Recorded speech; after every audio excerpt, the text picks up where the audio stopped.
Nous voilà arrivés à la correction de l'exercice numéro 2 de cette formation, donc sur Unity. Alors, nous avions vu un peu la construction de l'objet tour, qui donc est composé de deux choses. Dans un premier temps, un empty qui englobe tout, qui contient donc l'audio source de notre tir, et qui contient aussi le script main. Donc le script main, c'est le script qu'on va ouvrir. Donc voilà le script que j'ai codé pour réaliser ce petit exemple. Alors tout est là, c'est-à-dire que je n'ai pas utilisé des scripts attachés sur d'autres objets, c'est pour ça que j'ai appelé ce script main. Alors je vous propose de le commenter en même temps, comme on a fait dans le premier exercice, pour bien évidemment comprendre différentes choses et donc se souvenir des commentaires si jamais on en a besoin.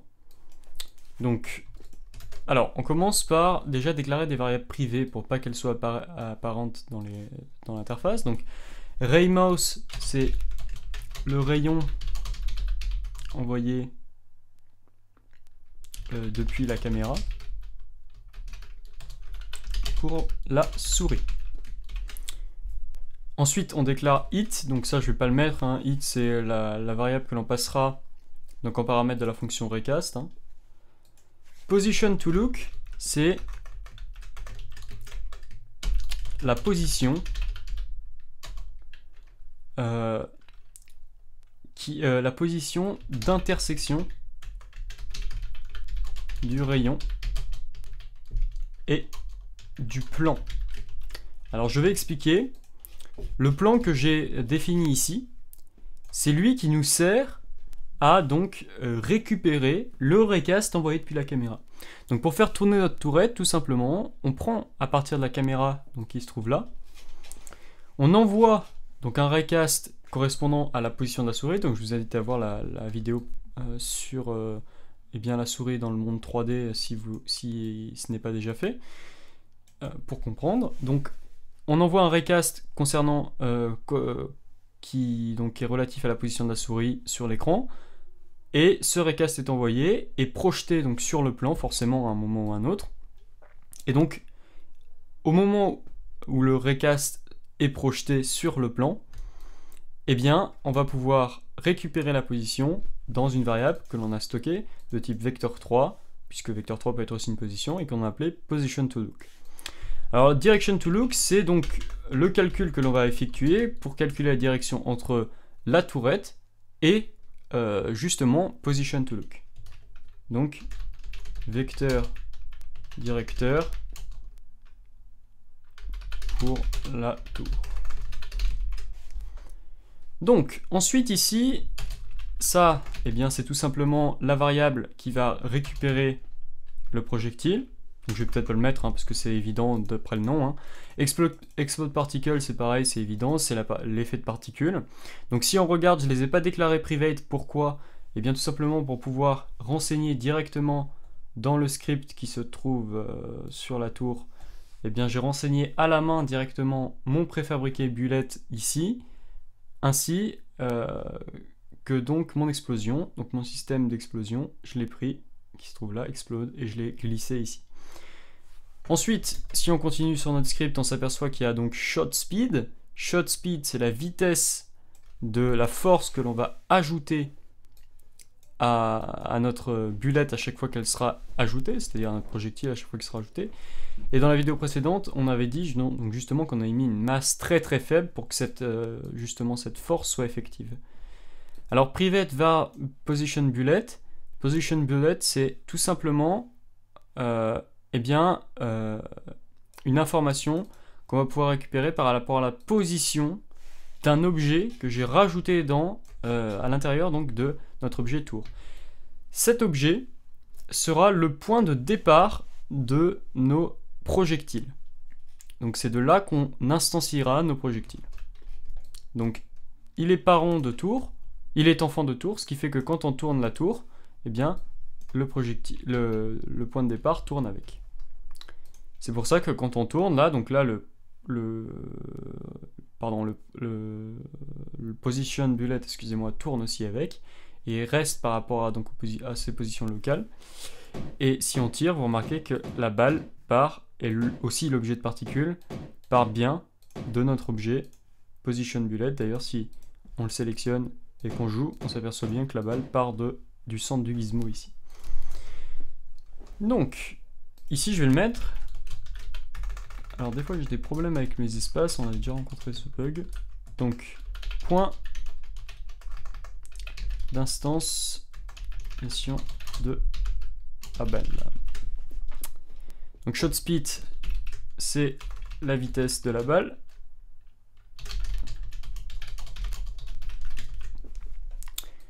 Et ensuite, donc dans la fonction start, c'est exactement ce que je vous disais. Au lieu directement de renseigner dans l'interface, je trouvais intéressant de plutôt le laisser privé parce que c'est quelque chose qu'on n'a pas à modifier, la position, le point d'instanciation de la balle. C'est pour ça que je l'ai directement récupéré via transform find. Alors là, c'est un peu différent de ce qu'on a vu par rapport au GameObject.find. Enfin, ça se rapproche quand même. Hein. On va chercher en fait via find un enfant donc de la hiérarchie. C'est-à-dire que le script là est attaché sur tour. Et quand je fais transform.find, bah, transform bien sûr me permet aussi de parler de l'ensemble de l'objet puisque find. Et donc, si on regarde dans la documentation, bon, je vous laisserai chercher parce que c'est assez long à chaque fois d'aller chercher dans la doc, mais bon, faites-moi confiance sur ce point-là. Find est donc une fonction qui est possible d'utiliser depuis la classe transform. C'est pour ça qu'on peut utiliser find, mais dans ce cas-là, find correspond donc à la recherche d'un enfant de l'objet sur lequel est attaché le script. C'est-à-dire position bullet, on va le chercher en tant qu'enfant. Donc position bullet ici correspond bien au transform, correspond bien pardon, à l'objet position bullet qui est l'enfant donc de tour. Dans la fonction update, c'est là que tout va se passer. Donc dans un premier temps, on déclare, comme on l'avait vu dans les vidéos précédentes, RayMouse, qui correspond donc au rayon d'envoi en fonction de la souris. Donc là, bien sûr, on veut le faire par rapport à la caméra. Dans la vidéo où on avait traité ce sujet, on avait directement attaché le script sur la caméra. Là, on n'est pas sur la caméra, donc il faut aller d'abord chercher cette caméra. Récupérer l'instance de la classe caméra de la main caméra. Et donc accéder à la fonction screenPointToRay et donc passer la position, donc mouse position. Donc là, c'est l'origine de notre vecteur, c'est la position sur le plan donc de la souris. Et ensuite, on teste via la fonction hit que l'on avait déclarée un peu plus haut. Voilà, donc on teste un recast. Si le recast intersecte, le rayon intersecte un objet, donc là, le rayon c'est RayMouse. Hit, ça correspond donc aux paramètres que l'on veut passer de type recast hit, qui nous permettent donc de récupérer des informations. Et donc, ici, on fait if hit.transform.name est égal à plane. Alors, hit.transform.name, donc name c'est une propriété qu'on peut accéder depuis transform puisque name c'est une propriété de la classe object et transform, la classe transform hérite de objet, donc on peut accéder à cette variable name et donc on teste si le nom de l'objet du recast hit, donc on teste via le recast hit si le rayon RayMouse donc intersecte un objet dont le nom est égal à plane. Donc je vais le marquer ici. Test si le rayon coupe l'objet plane. Dans ce cas-là, qu'est-ce qu'on fait? Et c'est là où on va utiliser une méthode qu'on n'a pas vue, une variable qu'on n'a pas vue. C'est la variable point du recast hit que l'on a passé en paramètre. Et ceci nous renvoie donc en gros un vecteur 3, et le vecteur 3 exactement de la position où s'est effectuée la coupure entre le plan et le recast. Donc ici, on récupère, on a, je vais mettre tout simple, on a un vecteur 3 correspondant à la coupure du rayon et du plan. Donc position to look, c'est donc cette position. Mais c'est pas encore un vecteur. Hein. Pour récupérer le vecteur, on va faire comme on l'a fait donc dans certaines vidéos précédentes. Je crois que c'est sur les quaternions, donc on avait parlé de ça. On va utiliser la formule, donc la position que l'on veut atteindre, moins la position de l'objet courant. L'objet courant, je rappelle que c'est la tourette. Et ensuite, tout ça va nous rendre un vecteur directeur entre... donc, je vais le marquer, vecteur directeur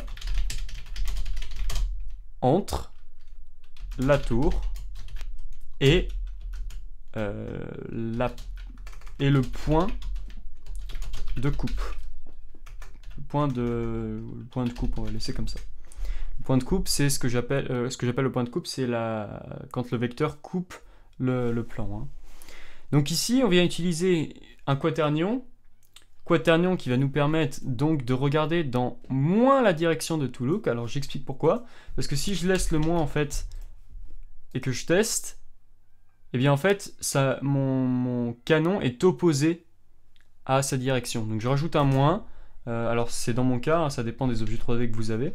Moi ils étaient flippés, donc j'ai juste mis un moins ici pour pas trop m'embêter. Donc ici, je peux mettre la tour vise direction toLook. Alors ensuite, donc là c'est toute la partie, je dirais, donc je vais le marquer ici, rotation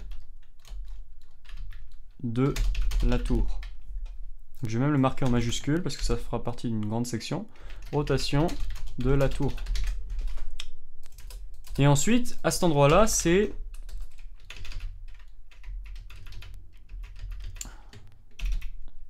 tir de la tour. Donc, si notre getMouseButton avec paramètre 0 renvoie true, donc méthode de la fonction impute, et bien c'est là on sait qu'on va pouvoir donc instancier notre balle et notre système de particules puisque ça nous retourne true quand la souris clique avec le bouton gauche. Donc je rappelle que 0 c'est le bouton gauche et 1 c'est le bouton droit. Donc on crée une variable de type GameObject qui s'appelle balle et elle va être égale à l'instanciation de l'objet bullet qui, je le rappelle, est dans le projet, donc ici, mais que l'on avait passé depuis le script main, qu'on avait passé directement ici. Donc quand il fait référence à un bullet, il ne fait pas référence à celui qui est dans le panneau project, il fait référence par rapport à cette variable. Donc on instancie ce GameObject. On l'instancie à la position de position bullet, et position bullet qui se trouve ici, je rappelle que c'est le point d'instanciation de la balle, c'est-à-dire c'est l'empty que l'on avait rajouté à cet endroit-là. Donc c'est-à-dire que la balle est instanciée sur l'empty et prend aussi la même rotation que l'empty, c'est-à-dire que la direction en quelque sorte vers laquelle l'empty pointe sera la rotation de la balle. Donc ensuite on va... Alors, je vais séparer ça, je vais sauter cette ligne, on reviendra dans quelques instants après. Donc ici, je vais mettre instance de la balle. Donc, et ici, vous remarquez que pour une question de rajout un peu de ligne de code pour faire quelque chose d'intéressant, j'ai décidé donc de changer la couleur et de définir une nouvelle couleur. Donc là j'aurais pu mettre le mot new aussi pour définir bien sûr qu'il s'agit d'une nouvelle couleur. Donc vous voyez, ça marque pas d'erreur. Là effectivement ça veut dire qu'on crée une nouvelle couleur. Et le constructeur de la classe color nous permet donc directement de renseigner R, V, B et alpha s'il le faut. Et moi là j'ai décidé tout simplement de renseigner une valeur aléatoire entre 0 et 1, donc c'est ce que renvoie random.value, pour les trois paramètres rouge, vert, bleu. Donc ça va, si vous remarquez, dans le jeu, les balles ont des couleurs à chaque fois différentes. Alors c'est peut-être un peu dur de le voir avec cette vitesse. On peut peut-être baisser la vitesse, la mettre à 10. Bon, ça fait à peu près la même chose en fait. Bon, je vais remettre une grosse vitesse et je vais donc aller directement dans bullet, mettre 0.01. On la verra mieux. Donc vous remarquez que là les balles, à chaque fois que je les crée, elles ont des couleurs différentes. Dû à cette à ce nombre aléatoire sur chacun des paramètres. Donc on continue. Donc ici, ce que l'on fait, juste en dessous, c'est on ajoute la force de la balle.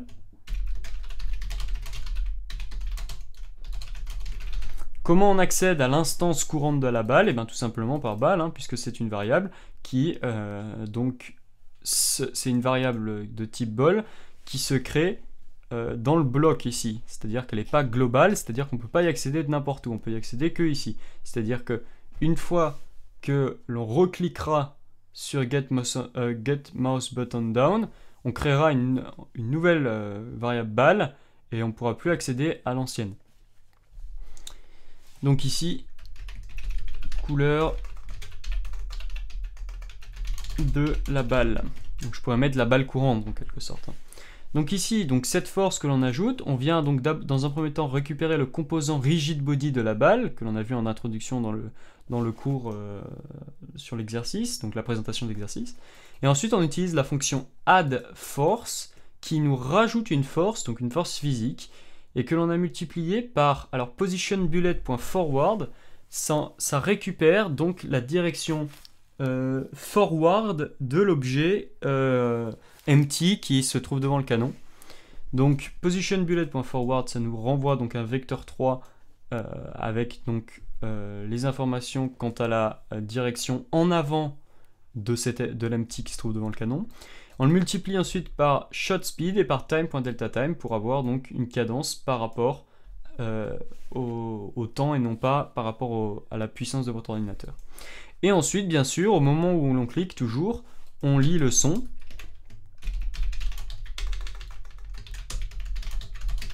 On lit le son qui se trouve sur l'audio source.